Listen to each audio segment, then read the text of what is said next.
الحمد لله الذي هدانا لهذا وما كنا لنهتدي لولا أن هدانا الله والصلاة والسلام على رسول الله وعلى آله وصحبه ومن والاه اما بعد. محترم ناظرین، السلام علیکم ورحمۃ اللہ وبرکاتہ۔ آج ہمارے اس مجلس کی 13ویں نشست میں ہم آپ کے سامنے زیارت قبر کے بارے میں اور شرعی و غیر شرعی وسیلے کے بارے میں گفتگو کریں گے۔ وما توفیقی الا باللہ۔ زیارت القبور 4 اقسام۔ زیارت قبر کی 4 قسمیں ہیں۔ ان میں سے پہلی قسم شرعی زیارت، یہ وہی زیارت ہے جسے آپ صلی اللہ علیہ وسلم نے مسنون قرار دیا ہے اور لوگوں کو اس کی ترغیب بھی دی ہے، لیکن اس کی چند شرائط ہیں۔ ان میں سے پہلی شرط، قبر کی زیارت کے لیے سفر نہیں کیا جا سکتا ہے۔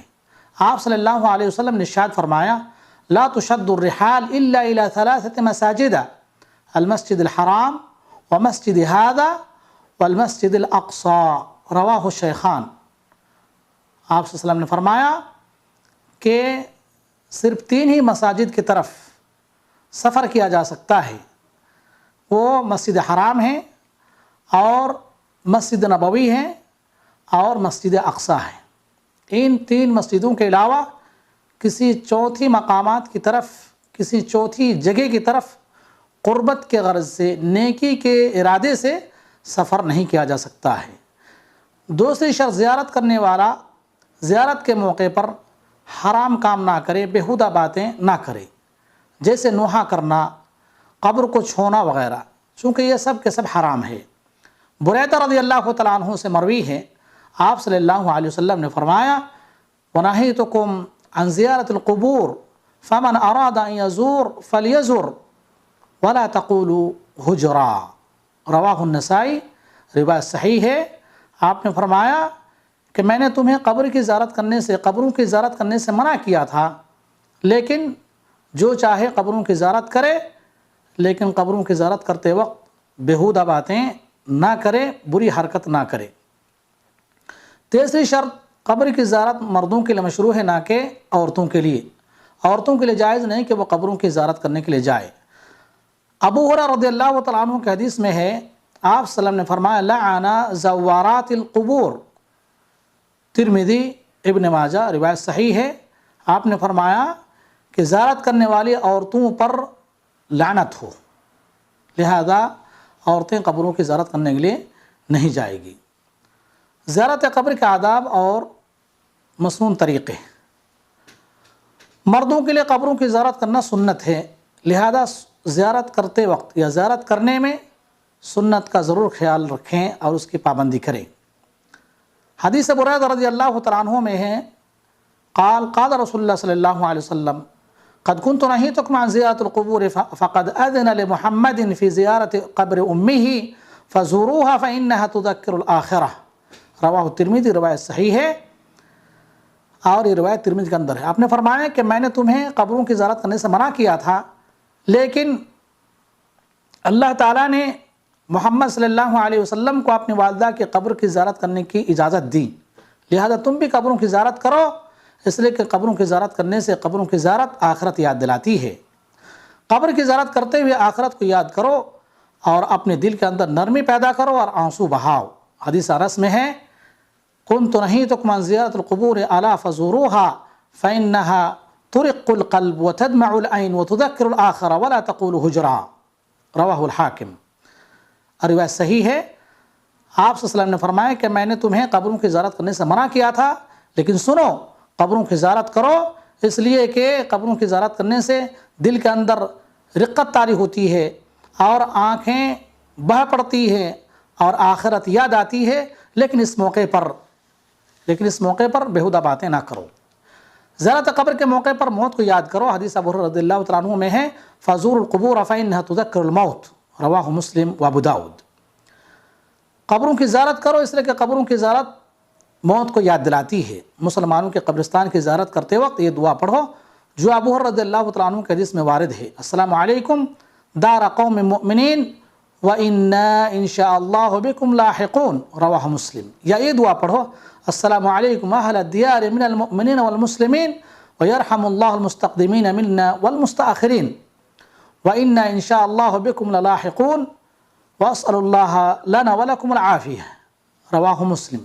یہ دعائیں صرف مسلمانوں کے قبرستان کی زیارت کے وقت پڑھی جائے گی، اور موت و آخرت کو یاد کرنا، دل میں رقت طاری کرنا، آنسو بہانا، یہ مسلم اور غیر مسلم کی قبروں کی زیارت دونوں کو شامل ہے.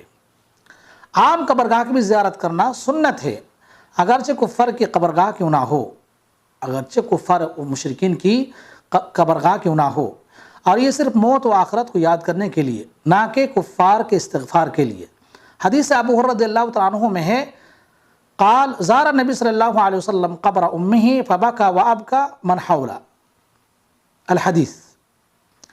ابو ہریرہ رضی اللہ تعالیٰ عنہ فرماتے ہیں کہ رسول اللہ صلی اللہ علیہ وسلم نے اپنی والدہ ماجدہ کی قبر کی زیارت کی. آپ نے والدہ کی یاد میں خوب روئے، اور جو آپ کے آس پاس تھے ان کو بھی رلایا.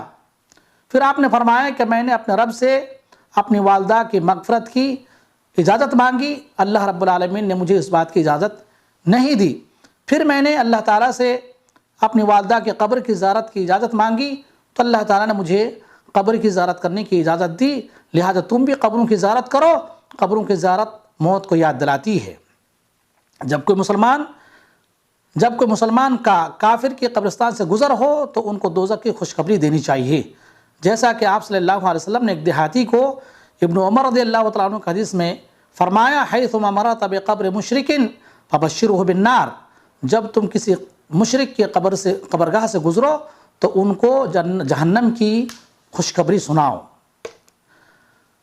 میت کا اپنے زندہ لوگوں کی باتوں کو سننا. میت اپنے اعزاء و اقارب کے جوتوں کی آواز سنتی ہے. آپ صلی اللہ علیہ وسلم نے فرمایا انہ لا یسمع قرعن علیہم رواہ مسلم، کہ میت اپنے ساتھیوں کے جوتوں کی آواز سنتی ہے.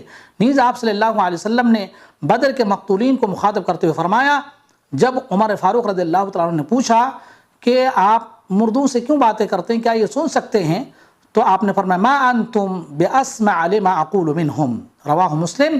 جو کچھ میں ان سے کہہ رہا ہوں وہ تم ان سے زیادہ نہیں سن رہے. زیارت قبر کی دوسری قسم بدعتی زیارت ہے، اور یہ زیارت حرام ہے. اس قسم کی زیارت حرام ہے. اس کی مثال ایسی ہے کہ زیارت کرنے والا قبر والے کو اللہ کی طرف وسیلہ بنانے کے لیے زیارت کرے، اور اس طرح کہے اے اللہ میں تجھ سے مانگتا ہوں یا تجھے پکارتا ہوں قبر والوں کے وسیلے سے، یا فلاں میت کے طفیل سے، یا فلاں میت کے جسم کے وسیلے سے، یا فلاں شخص کے جاہ و جلال کے وسیلے سے، یا نبی کے وسیلے سے، یا رسولوں کے وسیلے سے، یا ان کے جاہ و حشمت کے وسیلے سے. تو یہ سب کے سب بدعت اور حرام ہے، کیونکہ اس نے اللہ سے دعا کی اور اس کی عبادت کی، لیکن طریقہ شرعی نہیں اپنایا. اور آپ نے فرمایا من احدث فی امرنا ھذا ما لیس منہ فہو رد رواہ الشیخان. جس نے ہمارے اس دین میں کوئی ایسی چیز ایجاد کی جو اس میں نہیں ہے وہ مردود یعنی ناقابل قبول ہے. زیارت قبر کی تیسری قسم شرکی زیارت ہے. اس کی مثال ایسی ہے کہ کوئی شخص قبر والوں کو پکارے یا ان کے لیے نظر و نیاز دے یا ان کا واسطہ بنائے اس عقیدے کے ساتھ کہ وہ لوگ اللہ تعالیٰ کے یہاں ان کے سفارشی ہوں گے، یا ان سے یہ مطالبہ کرے کہ بیوی کا حمل ٹھہرا دے، یا ان سے نفع کا مطالبہ کرے. یہ سب کے سب شرک اکبر ہے. فنعوذ باللہ من ذلک. رب تعالیٰ نے فرمایا والذین تدعون من دونه فما يملكون من قطمیر ان تدعوهم لا يسمعوا دعاءكم ولو سمعوا ما استجابوا لكم ويوم القيامة يكفرون بشرككم ولا ينبئك مثل خبیر. جنہیں تم اس کے سوا پکار رہے ہو وہ تو کھجور کی گٹھلی کے چھلکے کے بھی مالک نہیں. اگر تم انہیں پکارو تو وہ تمہاری پکار سنتے ہی نہیں، اور اگر بالفرض سن بھی لیں تو فریاد رسی نہیں کریں گے، بلکہ قیامت کے دن تمہارے اس شرک کا صاف انکار کر جائیں گے. آپ کو کوئی بھی حق تعالیٰ جیسا خبردار خبریں نہ دے گا. مردوں کو پکارنے والوں کے لیے کھلا خط.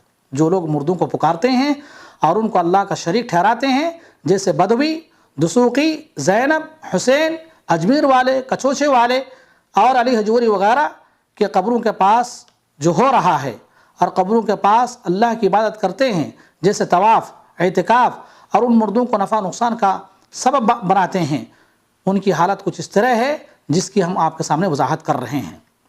اولاً یہ لوگ اللہ کی لعنت کے مستحق ہیں، جیسا کہ آپ صلی اللہ علیہ وسلم نے فرمایا لعنت اللہ علی الیہود والنصارى اتخذوا قبور انبیاء مساجدا، یہود و نصارہ پر اللہ کی لعنت ہو، پھٹکار ہو، انہوں نے انبیاء کرام کی قبروں کو سجدہ گاہیں بنا لیا تھا۔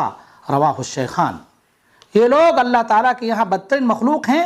حدیث عبداللہ بن مسعود رضی اللہ تعالیٰ عنہ میں ہے، آپ نے فرمایا ان من شرار الناس من تدرک الساعہ وهم احیاء ومن یتخذ القبور مساجدا، بے شک وہ لوگ بدترین مخلوق ہیں جن پر قیامت قائم ہوگی اور وہ زندہ ہوں گے، اور وہ لوگ جو قبروں کو مساجد بنا لیں گے۔ جو لوگ قبر والوں کو پکارتے ہیں اور ان سے نفع نقصان کی امید رکھتے ہیں، اور وہ لوگ جو لات اور عزا کی عبادت کرتے ہیں، دونوں میں کوئی فرق نہیں ہے، یہ سب کے سب مشرک ہیں، غیر اللہ کی عبادت کرتے ہیں۔ زیارت قبر کی چوتھی قسم حرام زیارت ہے، اور یہ عورتوں کا قبروں کی زیارت کرنا ہے۔ آپ صلی اللہ علیہ وسلم نے حدیث ابو ہریرہ رضی اللہ عنہ میں ارشاد فرمایا لعن زوارت القبور، قبروں کی زیارت کرنے والے عورتوں پر لعنت ہو۔ لہذا اگر کسی عورت نے قبر کی زیارت کی اور اللہ کے سوا قبر والوں کو پکارا یا قبر والوں کا طواف کیا یا وہاں پر اعتکاف کیا تو یہ سخت گناہ ہے اور شرک اکبر ہے۔ انہیں اللہ سے ڈرتے ہوئے اس قسم کی برائی سے بارگاہ الہی میں فوراً توبہ کرنی چاہیے۔ قبر کے احکام۔ قبروں کے احکام، ان میں سے پہلا حکم یہ ہے کہ قبروں کو پختہ نہ بنایا جائے، اس لیے کہ یہ حرام ہے۔ آپ صلی اللہ علیہ وسلم نے اسے منع فرمایا۔ ارشاد ہے نہا عن تجسیس القبور، آپ صلی اللہ علیہ وسلم نے قبروں کو پختہ بنانے سے منع فرمایا ہے۔ قبر پر میت وغیرہ کا نام نہ لکھو، اس لیے کہ ایسا کرنا بھی حرام ہے۔ حدیث جابر میں ہے، آپ صلی اللہ علیہ وسلم نے فرمایا، آپ صلی اللہ علیہ وسلم کے بارے میں فرمایا گیا، صحابہ رسول نے فرمایا کہ آپ صلی اللہ علیہ وسلم نے اس کام سے منع فرمایا، نہا ان یکتب علی القبر شیء، آپ نے منع فرمایا کہ قبر پر کوئی چیز لکھی جائے۔ قبر پر نہ بیٹھو، کیونکہ قبر پر بیٹھنا بھی حرام ہے۔ حدیث ابو ہریرہ رضی اللہ تعالیٰ عنہ میں ہے، آپ نے فرمایا لأن یجلس احدکم علی جمرۃ فتحرق ثیابہ فتخلص الی جلدہ خیر من ان یجلس علی قبر، رواہ مسلم۔ آپ نے فرمایا کہ تم میں سے کوئی شخص آگ کے انگارے پر بیٹھے اور اس کا کپڑا جل جائے اور جلتے جلتے اس کے جسم تک پہنچ جائے، یہ اس کے لیے بہتر ہے اس بات سے کہ وہ قبر پر بیٹھے۔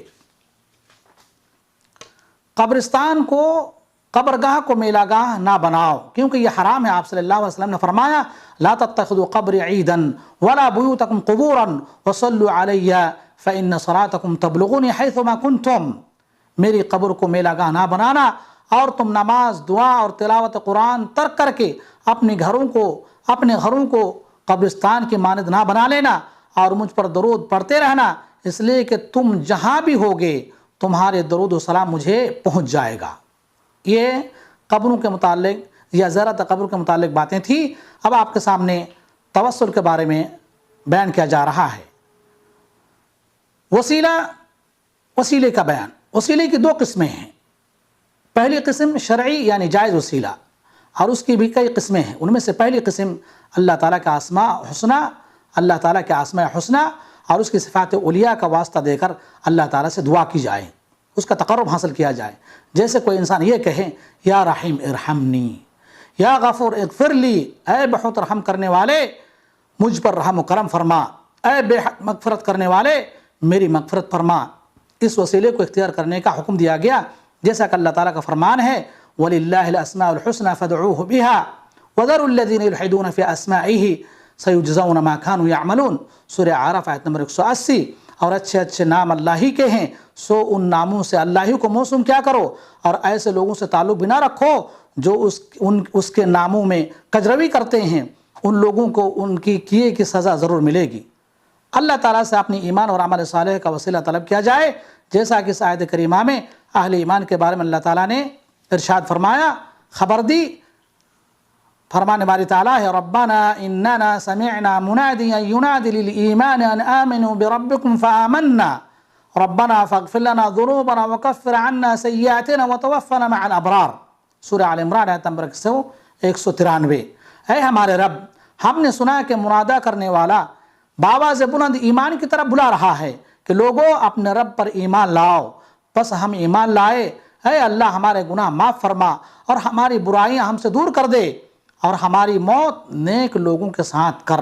اس کی واضح مثال غار ثور والوں کا واقعہ ہے, جو بہت ہی مشہور و معروف واقعہ ہے, جو صحیح بخاری اور صحیح مسلم کی روایت موجود ہے, اور کتب حدیث کی دوسری کتابوں کے اندر بھی یہ روایت دیکھی جا سکتی ہے. اور روایت اس طرح سے ہے کہ ابن عمر رضی اللہ تعالیٰ عنہ سے مروی ہے, رسول اللہ صلی اللہ علیہ وسلم نے فرمایا, تم سے پہلے لوگوں میں 3 آدمی چلے جا رہے تھے کہ ایک ان پر بارش ہونے لگی, وہ ایک غار میں پناہ گزین ہوئے, اوپر سے ایک پتھر پڑا, غار کا منہ بند ہو گیا.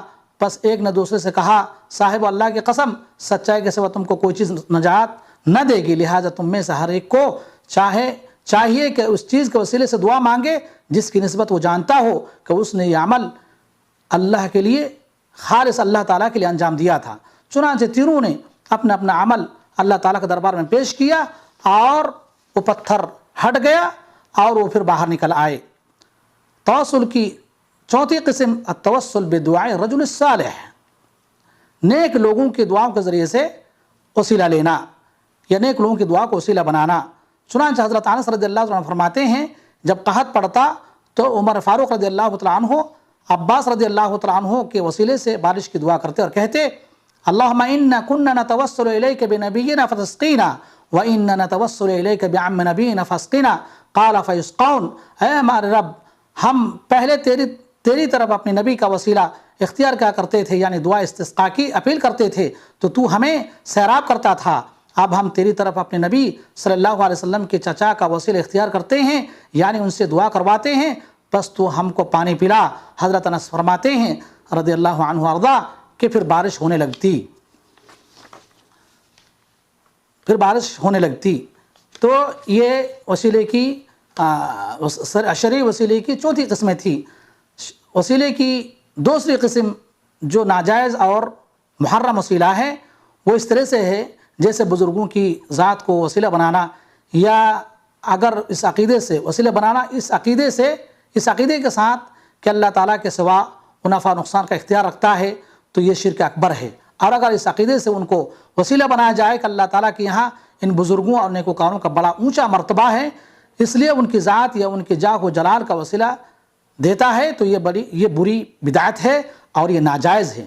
جبکہ شرک تو نہیں ہے, لیکن شرک کا چور دروازہ ہے. البتہ قبر والوں کو پکارنا یا ان سے حاجت طلب کرنا تو یہ شرک اکبر ہے. اللہ تعالیٰ سے دعا ہے کہ اللہ تعالیٰ ہم تمام لوگوں کو ناجائز وسیلے سے بچائے, اور جو جائز وسیلہ ہے اس کو اختیار کرنے کی توفیق عطا فرمائے. اسی طرح سے قبروں سے متعلق جو باتیں عرض کی گئی, اللہ تعالیٰ ان باتوں کو بھی ملحوظ رکھنے کی ہمیں توفیق عطا فرمائے, اور شرعی طور پر قبروں کی زیارت کریں, ناجائز طور پر ایرے گہرے نتھو خیرے کے دربار میں جا کر وہ شرکیات کو انجام نہ دیں. انہی باتوں کے ساتھ اپنی بات ختم کرتا ہوں. وآخر دعوانا الحمدللہ رب العالمین.